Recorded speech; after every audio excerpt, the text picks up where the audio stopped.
Hi mga ka-aquatics!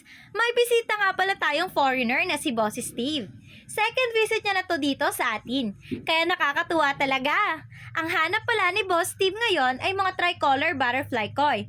Kasi plano niya daw itong ihalo sa mga koi na una niya nang nabili galing din dito sa atin.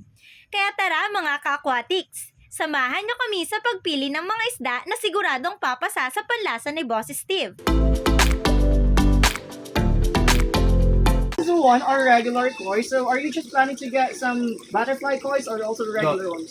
Pasensya na nga pala mga ka-aquatics dahil hindi na namin na-videohan yung aktual na pagpili at pagbalot ng mga isda. Medyo naging busy lang talaga kami. At ayan na nga mga ka-aquatics, nailipat na ni Boss Steve sa kanyang aquarium ang mga napili niyang isda. At grabe, ang ganda talaga ng setup niya. Pero mas lalo pa itong gumanda dahil sa mga tricolor butterfly koi na galing sa atin.